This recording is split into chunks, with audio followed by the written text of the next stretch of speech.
Three, two, one. Hello, and welcome back to On Global Leadership's Doing Business in Today's China workshop. In today's session, we're going to be talking about China's innovation economy. There's a lot to cover here.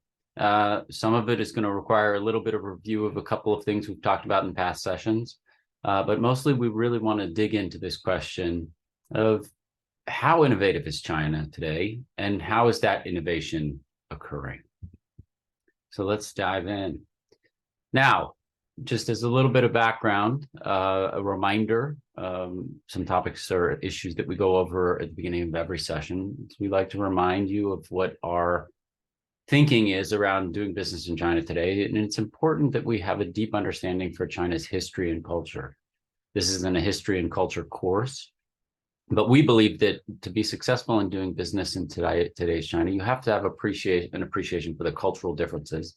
And those cultural differences sit on top of a very long and dynamic history.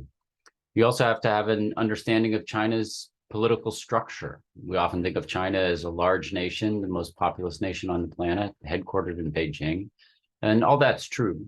But China is also a very complex political system in its own right. It's got 31 provincial level units, many municipalities that range from tier 1, huge municipalities, to very small tier 5 municipalities, and then there are townships and villages below them. And so understanding how each of these are coordinating with the center, but also having their own plan and their own path. We use Andy Walder's term, local governments as industrial firms. And the idea here is to think of headquarters in Beijing, but to think about the KPIs that Beijing puts out are then met by the local officials in the municipalities and townships. We've talked about China's manufacturing prowess. It's the most dynamic manufacturing supply chain in the world. And we also will talk about China's transformation over the last 40 years as a geopolitical power.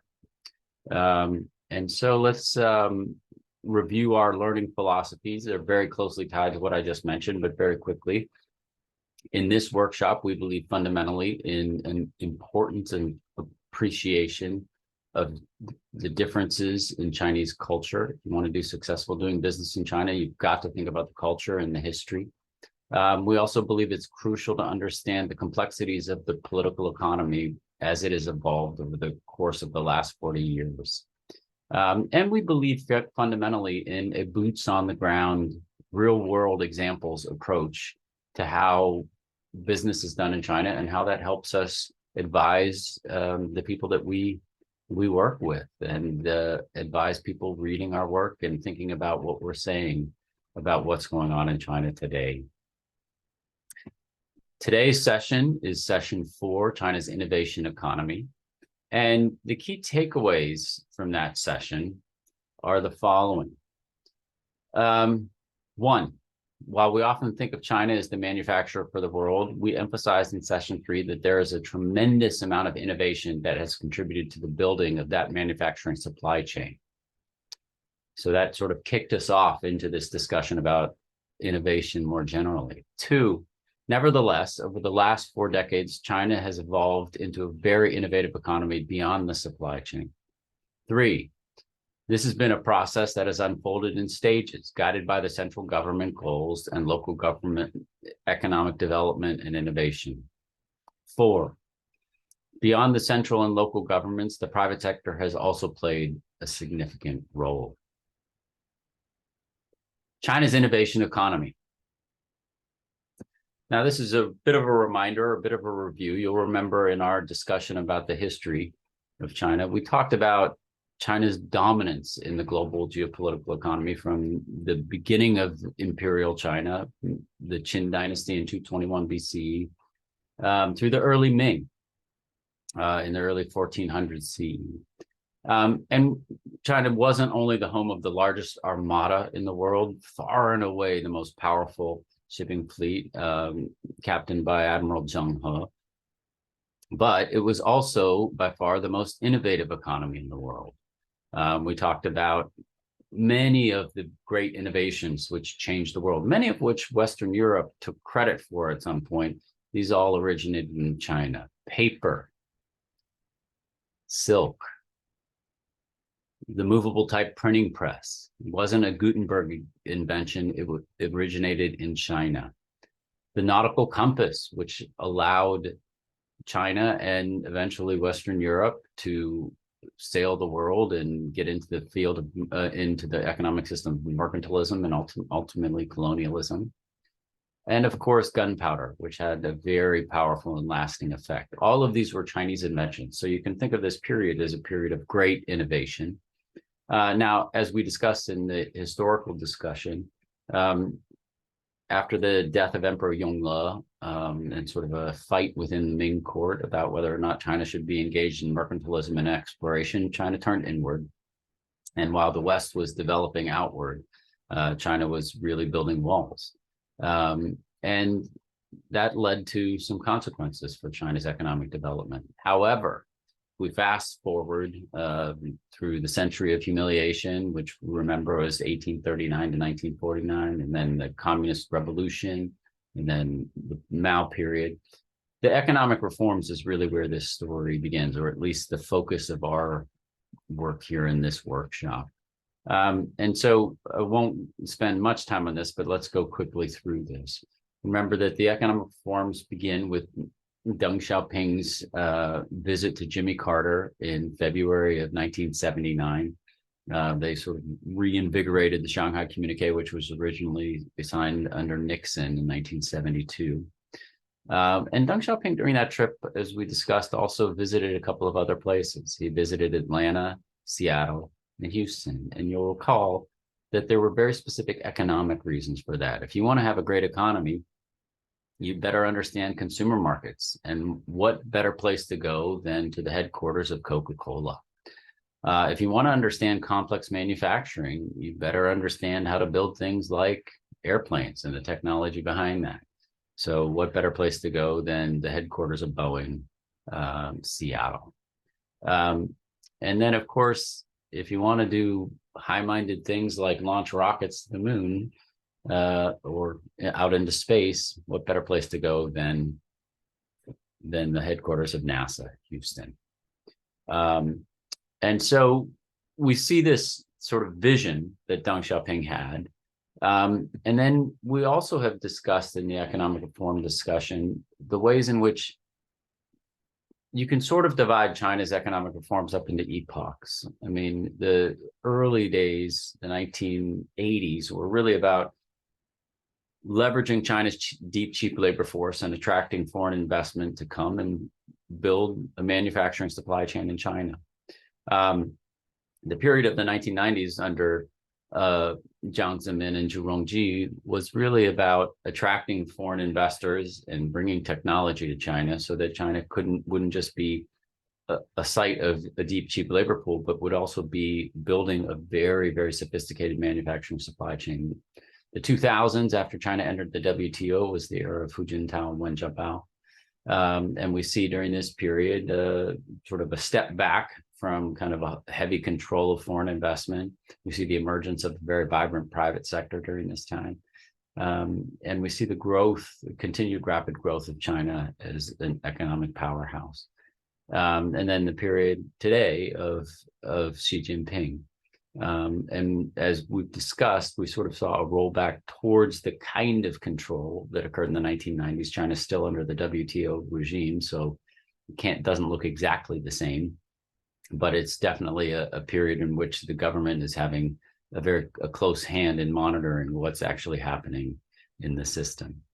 Now, how do we think about innovation? Well, here again, just like with the economic reforms and with the manufacturing discussion, with innovation, we need to think about the central government's goals, but also the ways in which that dance between the central government, the headquarters, kind of developing the plans for the next 5 years, but then the local governments, the sort of what Andy Walter calls the local governments as industrial firms, really innovating to hit those KPIs.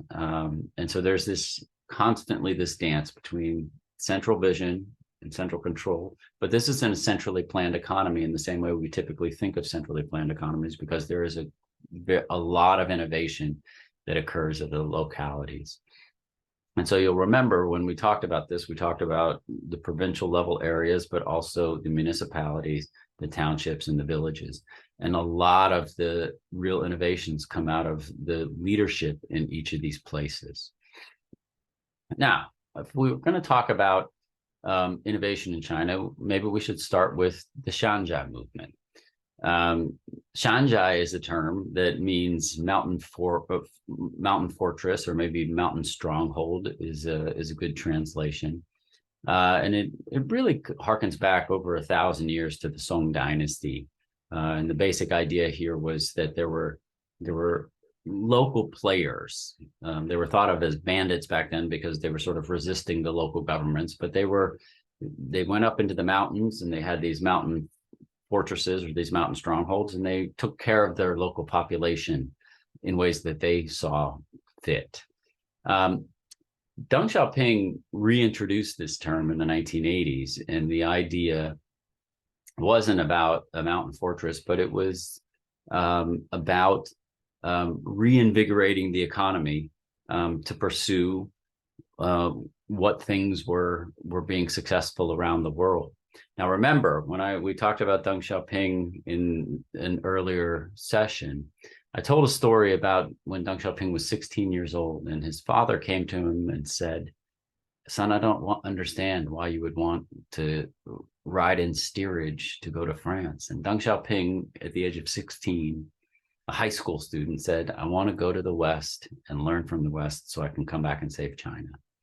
And it sounded like a very high-minded thing for a 16-year-old to say at the time, but it also turned out to be prophetic, because Deng Xiaoping came back and he's weathered the storm of World War II and the revolution and the Cultural Revolution, and eventually he ascends to the most powerful position of China in 1979 and brings China into the world through the economic opening, Jingji Kaifang. But back then, it really had this notion that Deng Xiaoping thought of in the 1920s, which was learning from the West. Now, this later became known as a copycat movement. So when you say Shenzhen, or if you look it up on Wikipedia, you'll see the copycat movement. And yes, for a while, this was really about learning from the West and just seeing what was successful out there and doing it in China. But there's some recent scholarship on this that suggests that this was much deeper than that. Now, if we think about the classic version of the Shenzhen movement, learning from the West, so you can see here, ideas that look like a Starbucks awning or a McDonald's awning or a Nike swoosh or an iPhone. And these were all about copying what the West was doing and trying to figure out how to build an innovative market in China. Okay. One of the great books written on this is, or that mentions this, is a book by an individual named Yu Hua. They called China in 10 Words, and one of the words he discusses is Shenzhen. And to quote Yu Hua on this, he said, "Once copycat cell phones had taken China by storm, copycat digital cameras, copycat MP3 players, copycat game consoles, and other pirated and knockoff products came pouring forth. Copycat brands have rapidly expanded to include instant noodles, sodas, milk, medications, laundry detergent, and sports shoes. And so the word copycat has penetrated deep into every aspect of Chinese people's lives." Now, it's a nice book, but the thing that I want to point out here is that notice that this wasn't just about a few knockoff products that imitated what the West was doing. It was really about learning the process of production as well, and figuring out how to actually get those products out into Chinese consumer markets. One interesting story that I personally experienced: Apple, just like many other companies, had to deal with Shenzhen products. But again, remember, if you think about a copycat product, it makes it sound really simplistic. But these particular products, iPhones are incredibly complex to produce. They have hundreds and hundreds of very complex components. And so building a Shenzhen phone that's an iPhone is not an easy task. And there's a tremendous amount of learning that occurs for the entrepreneurs that are coming out with these products, but also how they navigate the manufacturing supply chain.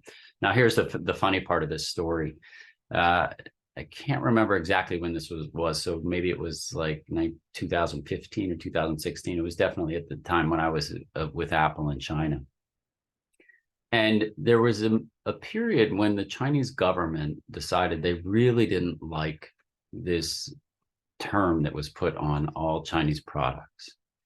And so, well, let me just ask the question. If you were to look at these products, which one is the real iPhone?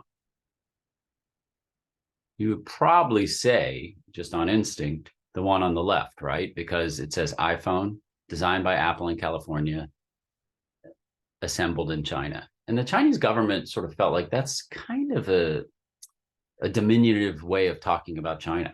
You know, if you remember the conversation about Zhou Chunfei and Lens, you know, it's great to have the idea of touchscreen glass, but you don't get scalable production of touchscreen glass without a Chinese partner, right?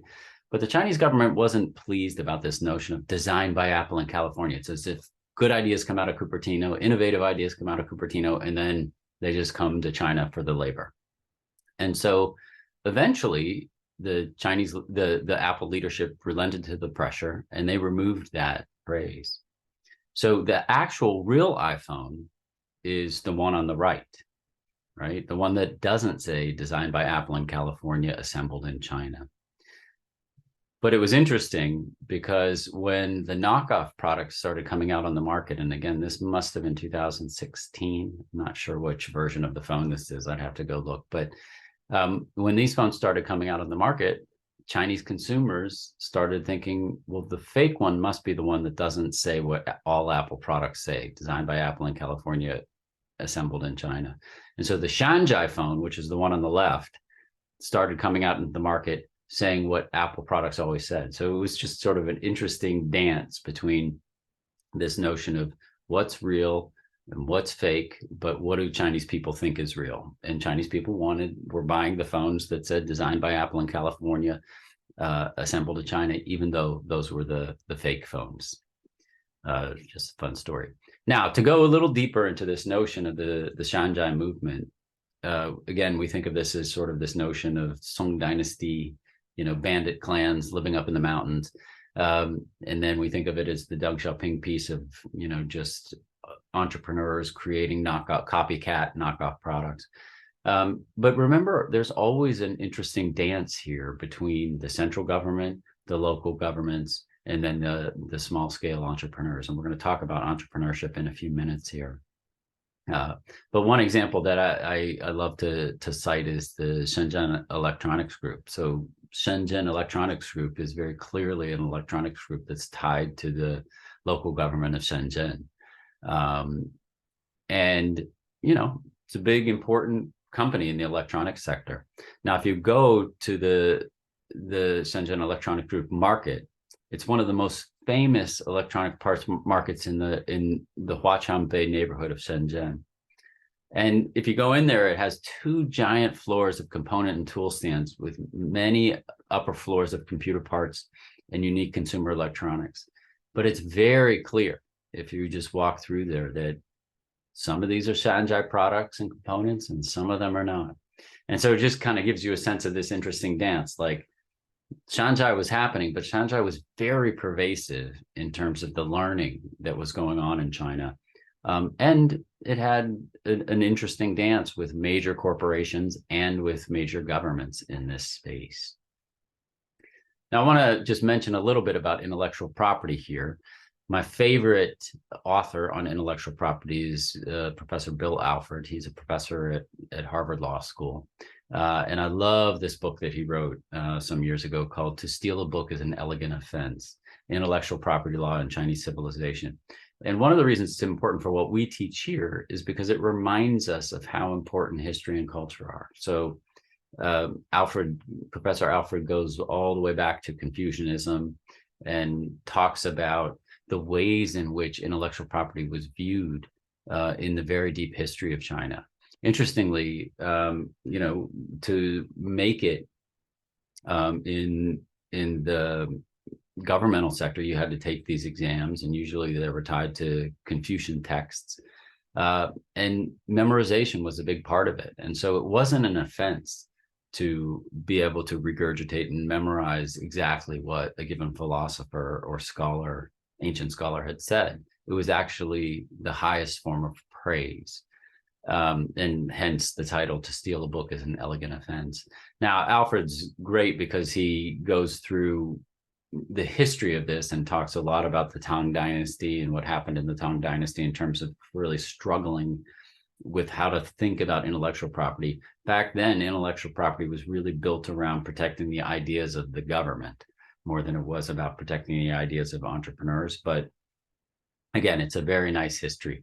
There's been a lot of great books written in this space, though, about that follow Alfred's lead on what intellectual property means historically in China. I love Danny Bresnitz's and Michael Murphy's book, The Run of the Red Queen: Government, Innovation, Globalization, and Economic Growth in China. It's a great book. Sean Reen's The End of Copycat China: The Rise of Creativity, Innovation, and Individualism in Asia. Wonderful, wonderful book. And then the book by George Yip and Bruce McKern, China's Next Strategic Advantage: From Imitation to Innovation, right? And so all of these scholars and many others are struggling with this question of like, yeah, we have the Shenzhen movement, we can talk about copycat products, but there's something happening here in the transition from imitation to innovation. And to give you a sense of just really how this plays out in China, the literature as I read it kind of walks through these 4 points. Now everybody does their own nuanced version of the argument, but the first step really is the imitation step, right? It's the Shenzhen movement. It's copycat, right? And there's a long history and a lot of discussion about this. And Yu Hua is not the only person. There's many people who have written about the Shenzhen movement and the copycat process. And then there's scaling production. Now, this picture actually comes from something that I'm going to discuss in a few minutes, but the ability to take a product and just produce it at massive scale is something that China has just become the best in the world at. But then refining that production process, right? As we've talked about this in previous sessions, the reason Apple and Tesla are married to China is not because of the deep, cheap labor pool. It is because it is the most sophisticated manufacturing supply chain in the world.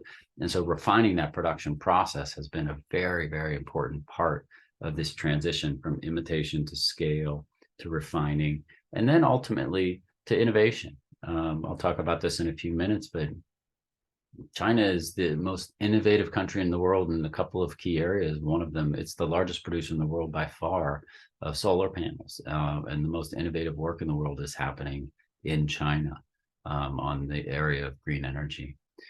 So if you read the literature we're talking about, it begins with innovation in the 1980s, imitation in the 1980s, but it evolves through scaling, refining, and ultimately to say that China is not innovative today is just simply wrong. We just think it's wrong. It's not true. And so understanding how that process has unfolded is what we want to deliver for you today. This is, again, I quoted this earlier, but remember in that 2015, we talked about the fact that Li Keqiang, the premier of China at the time, went to Davos.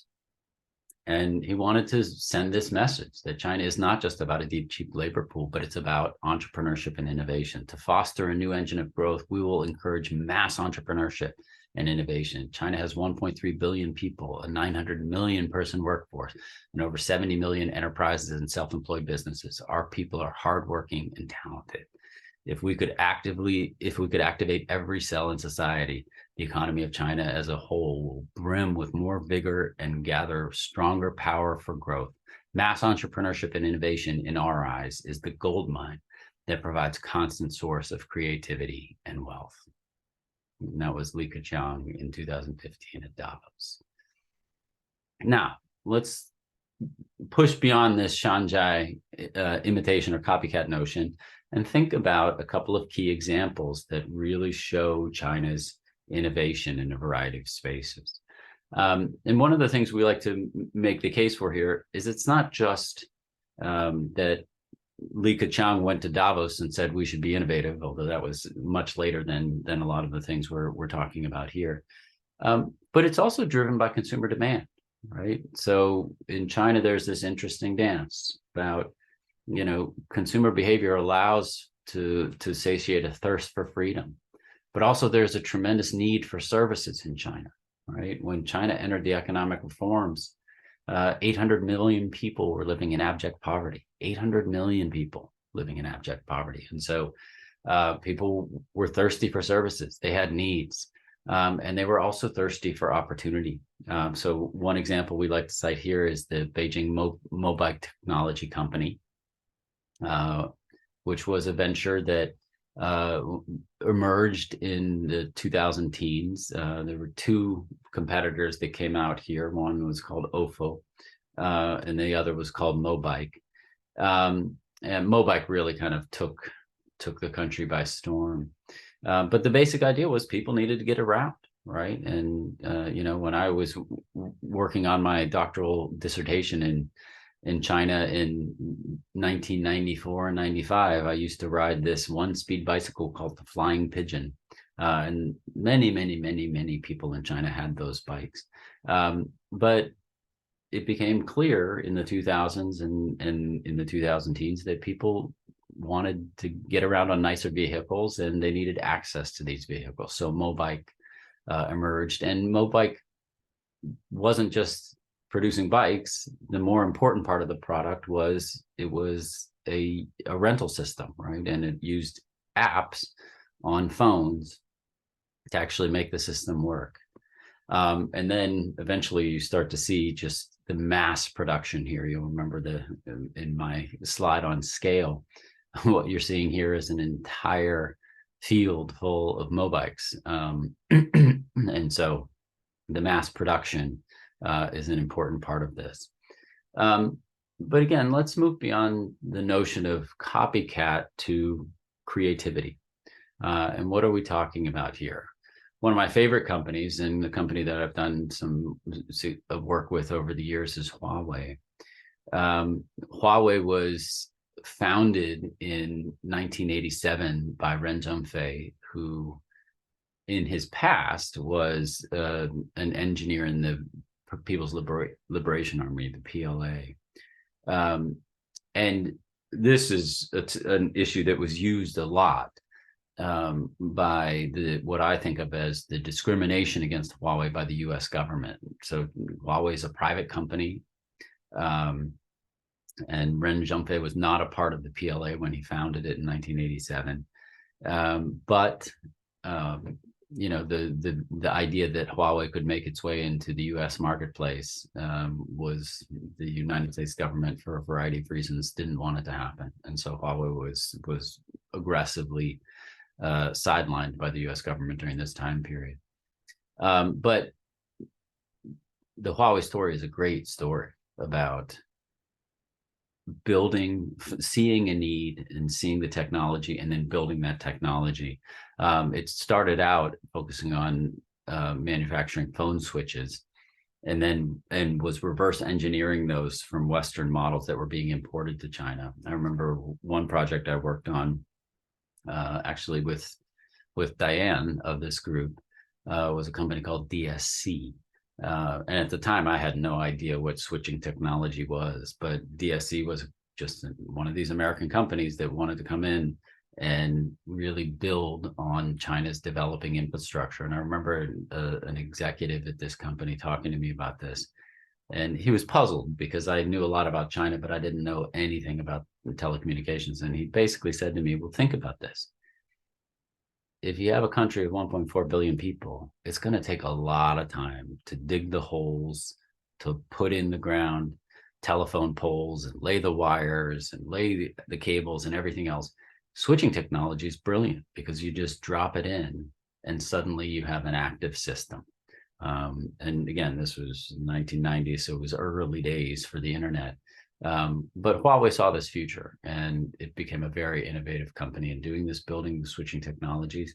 And even though it's been largely excluded from the US markets, it's been a tremendous player in the Chinese market, but also with the Belt and Road Initiative, a big player in China going global, which we're going to talk about in a couple of weeks. I remember one case, and I used to follow Apple executives around the supply chain and try to get as much information as I could to write reports for the company. So this must have been around 2016 or 17, because it was about the time when Apple was coming out with Face ID. And this executive was telling me the story of Huawei and its own innovation. And he said, when we were building the process and supply chain for Romeo, which is what Face ID was called internally at Apple, Huawei did what it usually does, is it observes and learns from us in the supply chain. It went to our suppliers and learned and figured out what we were doing next with this area of innovation. However, we had locked all of our key suppliers down so that they would not be able to get the key components. So Apple saw Huawei as a competitor. It knew that it was going to go around to the suppliers in the supply chain and try to pay for product. And so Apple had created airtight agreements, which said, if you want to work with us on this product, you cannot sell it to anyone else. But then this executive went on and said, so Huawei did its own version of innovation. Through its ties to the government, it used the government's database of 1.4 billion faces to develop algorithms that would do facial recognition almost as well as we do. So it's a great story. Here again, you have imitation or copycat, like, oh, so Apple's going to do something called Face ID, and you're going to be able to look at your phone and the phone will open. There's technology behind that. We can't get access to the technology because Apple has locked down its key suppliers.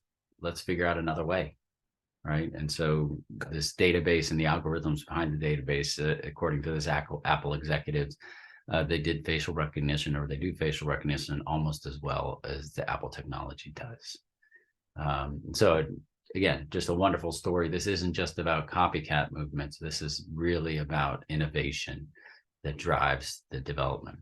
Another example, BBK Electronics, wonderful company. It started out in the early days. It was founded in 1995. It started out as an OEM of components and consumer electronics for American brands. But they also saw an opportunity in China and created early knockoffs of the Nintendo and Famicom system for relatively low prices. And then they just continued on and developed in their own right. We saw Oppo, Vivo, and OnePlus that were all BBK products. We saw smartwatches targeting kids, and the XTC Y01 for a while was a top wearable in the world, and competing directly with major players like Samsung in this time period. We saw the emergence of companies like Xiaomi. Xiaomi was making, Xiaomi was much more popular in China than iPhones were. They were much cheaper. They were co-founded by Lei Jun and 7 partners who were all ex-Googlers in 2010. And later that year, Xiaomi officially launched its first Android-based firmware, Miu.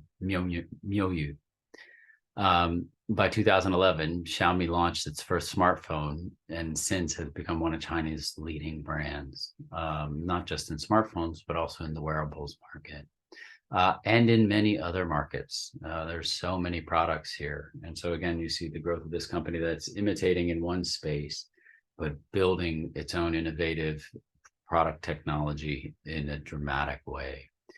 To go back to what we talked about in the session 3 on the manufacturing supply chain, I gave some examples of the ways in which, if you look at an iPhone, people think often that Foxconn makes iPhones. Well, Foxconn is just final assembly, but Apple depends on hundreds and hundreds, literally about 1,500 suppliers in China that all compete for innovation for small components. We talked in the last session about Zhou Chunfei and lens technology and touchscreen glass.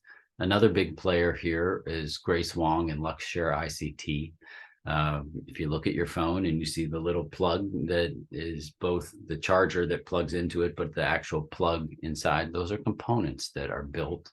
And Luxshare ICT is one of the key components.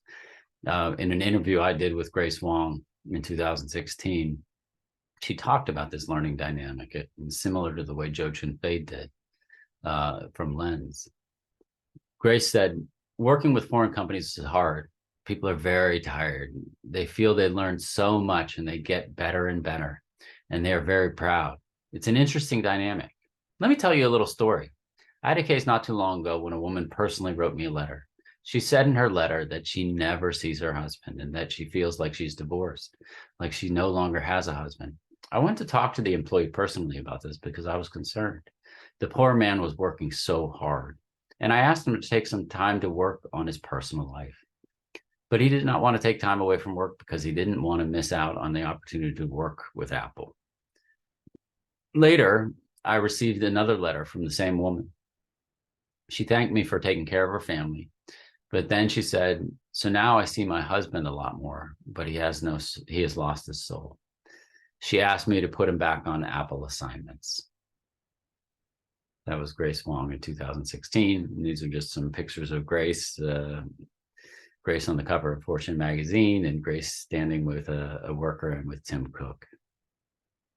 And if you look at how these organizations are structured, again, this is the private sector playing its role in innovation in China. And again, Grace does a very small thing in the whole construct of an iPhone, but it's critical. It's critical technology. She has a deep partnership with Apple, Samsung, Huawei, Oppo, Vivo. And, you know, she has an organizational structure behind her. So innovation is coming from Grace and Luxshare ICT, the organization that she runs. Desay, a company that was famous for batteries, still is, and it's just a tremendous player in the supply chain of building this battery technology. Desay, you know, before on Luxshare ICT, I gave you sort of the internal organizational structure of Luxshare as one organization. Desay, a battery company, is a part of Desay Battery Holdings Company, Ltd. And there's a number of different companies within this. There's the Huizhou Desay Battery Company Limited, the Huizhou Blueway Electronic Company Limited, the Hong Kong Desay Battery Company Limited. But then underneath these organizations, there's joint ventures so that the foreign companies can come in, joint venture with a Desay company. Desay gets the benefit by learning the technology and the manufacturing process that the foreign company brings, and the foreign company gets access to great production in China. Desay has a number of famous key customers, from Foxconn to Huawei, to Black & Decker, to Philips, to China Mobile, China Telecom, BBK. And so it's again, a powerhouse. It's just an example of one company that is doing its role, its part in the manufacturing supply chain, but innovation is occurring through that process. And, you know, just to give you a sense of the automation milestones and the concepts and the difficulties and the actions. Again, as I mentioned earlier, it's not just in the area of electronics or in other knockoff products. China is one of the leaders in the world in green technology, and particularly the leading producer in the world in solar panels. A couple of examples here are Suntech and Jinko Solar. And these are companies that just two of many that allow China to be the #1 producer of solar panels in the world. And then there are some big projects here. For example, cities like Shanghai have decided they want to play a big role. And so the Shanghai government set up the Shanghai Institute of Microsystems and Information Technology, CIMIT. And, you know, this is an organization that is seeing the future and innovating around this key issue of microsystems and information technology. And so here's a picture of the facilities and a picture of the organizational structure. I'll let our team speak to exactly what this really is depicting, but just it's powerful to think about not just this organizational structure, but what's really being depicted here is how powerful the technology and the innovation is that comes out of an organization like CIMIC. And Microfabrication Consortium, we also see a CIMIC incubator. And so again, these are things that are familiar to a number of different economies around the world, and they exist in China too. The ways in which you have research, which drives innovation and then creates incubators for small scale entrepreneurs to get into this field that is emerging. And finally, I just want to mention, again, coming back to this dance, the Andy Walder term or concept of local governments as industrial firms and how important this is for innovation, right? So Beijing is sort of laying out the roadmap and saying, we want to get there. We want China to be the largest economy in the world. We want it to be a powerful economic system, the most powerful manufacturing supply chain in the world. We want per capita GDP to go up, but we also want it to be the most innovative economy in the world. And then so that gets pushed down to localities, and localities decide what direction they want to go in. And this team has written about some of these cases. If you look at the city of Hangzhou and smart city practice, if you look at the city of Zhengzhou, which is where the largest Foxconn factory is located. If you look at the Suzhou Industrial Park, I think I talked about this in one of our earlier lectures, but the Suzhou Industrial Park is a remarkable transformation and innovative transformation over the last 30 years. It was getting to be the point that, you know, Shanghai was the focus point of foreign investment and where foreign companies would land in China, but it was getting more and more expensive and more crowded, and you know, there's not a lot of land for building factories around Shanghai, and it was getting more and more expensive. And here's this sleepy little town over here in Jiangsu province called Suzhou. And when I say sleepy, it's a beautiful tourist destination. It was classically known as the end of the Silk Road. And it was a city that emerged with these canals and moats, and you know, it's a place where people would just go and walk along the canals and hang out. And then the government decided that they wanted to build to attract foreign capital there. And it was interesting in terms of the timing. This was before the Pudong International Airport emerged in Shanghai. And so the Shanghai Hongqiao International Airport, which is west of Shanghai, was close enough to the Suzhou Industrial Park that it made sense to have the traffic flow both ways. And so you see Shanghai, which is a provincial level municipality, competing with Jiangsu, which is a province, and Jiangsu taking one of its small cities. And they actually brought some expertise from Singapore to build the Suzhou Industrial Park. And it just becomes one of these very innovative places that became a locus of really intense innovation around foreign direct investment. Finally, I want to point out that this team has also written about how important collaboration with China is around issues of innovation. And we see this in a number of different areas. Two famous examples in the last 40 years in China have been companies like like General Motors and the Shanghai Automotive Industrial Corporation, and the joint venture that emerged between those two organizations, and how this wasn't just about producing automobiles, but it was about producing cutting edge technology around automobiles. And then of course the case of Tesla, which is much more recent, but you know, Tesla's investment in China, and in particular also in the Shanghai area, in the building of the supply chain. I mean, Tesla relies heavily on China, but it's about collaborative innovation. And we see this not just with US companies in China, but companies from all around the world. Germany has huge investments and a huge stake in the development of innovative technology in the supply chain in China, but so do many other countries. So to come back to the key takeaways that we hope that you take away from session 4, forgive me for repeating these, but I think it's important to just to really take these in. While we often think of China as the manufacturer for the world, we emphasized in session 3 that there's a tremendous amount of innovation that has contributed to the building of the manufacturing supply chain. Okay. However, it's important to step beyond that to understand that over the last 4 decades, China has evolved into a very innovative economy beyond the supply chain. So there's a tremendous amount of innovation that's happened in building this magnificent manufacturing supply chain, but there's also innovation all over the country. This has been a process that has unfolded in stages.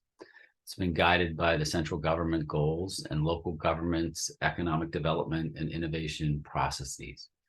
And finally, it's important to note that beyond the central government and local government, this isn't just a government-driven process. There's a tight marriage between particularly the local governments and the private sector. And so when you talk about Lens or Luxure ICT or Desay or Huawei, there are so many different alliances that are occurring here between the local governments and the private sector that it's really creating a just furtive, innovative space. And so we will pause there and we will continue this conversation with the next session where we talk about China's consumer ecosystem. But again, this is just to remind us that China has a long history of innovation, dating back thousands, more than 1,000 years, but also it's reemerging in the course of the economic reforms today. And we'll continue that conversation in the following session. So thank you for listening. Tune in now to the discussion with the on-the-ground experts on global leadership. Thank you very much.